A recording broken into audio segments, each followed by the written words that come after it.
Welcome to A Better HR Business, the podcast that looks at how HR consultants and HR tech firms grow their businesses and how they help their employers to get the best out of their people.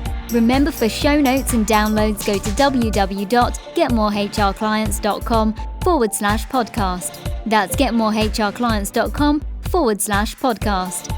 Okay, let's get started. Hi, welcome back. Thanks for joining me again. Nice to have you along. Today, I want to tell you about something silly.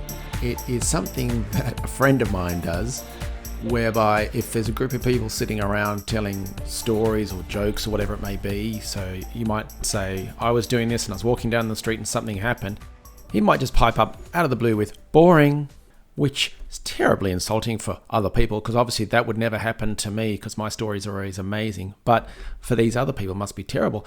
So he pipes up and interrupts the story with the word boring, right? How does that apply to marketing your business in the HR sector? Well, what I want you to think about is look at, for instance, your website or your LinkedIn profile or stuff you've done in email or any sort of marketing. Look for the word me or we or our, right? So that's where you're talking about yourself or yourselves, your business, what you think is good, what you want, etc.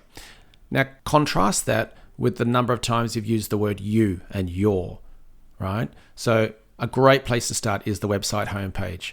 We do this, we do that, we offer these services in the HR sphere, we we increase employee engagement, we can help you with diversity and inclusion, whatever it may be.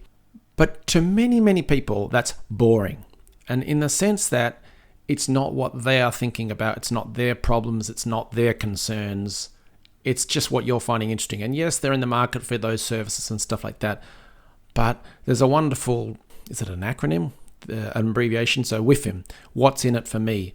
You've got to combine boring with WIFM. So WIFM means I've got an employee engagement problem, which is in a specific topic, area, situation. And how can they help me fix it? So I don't care how many awards they've got or what's their number of degrees or the combined years service that these consultants have or what platform the HR tech stuff is built on. I just want to know, can these consultants, can this service fix my problem?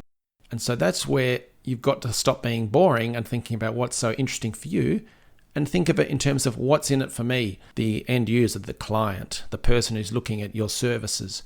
Are you describing your services in a way that they want to hear about, that addresses their needs, pain points, and problems, and not about what you find interesting or talking just about yourself? So it's a really silly little thing, but honestly, it's just so powerful when you can do that. So start by looking at your website, your profile, look at where you're just talking about me, and see how you can flip that around to talk about you and your situation, your needs, dear Madam Client, Mr. Client. And honestly, such a small little change will feed into other things such as how you write ads or how you do campaigns, how you speak to people in networking events. So think boring, think of my friend. I'll tell him off next time I see him for doing this, but it is still helpful. So use that and see how you get on. Thanks for joining us today on A Better HR Business, the podcast that explores the world of HR consulting and HR tech businesses. For show notes and downloads, go to www.getmorehrclients.com/podcast. That's getmorehrclients.com/podcast. Remember to subscribe and share the show with any friends who are busy growing a HR business. Thanks, and see you next time.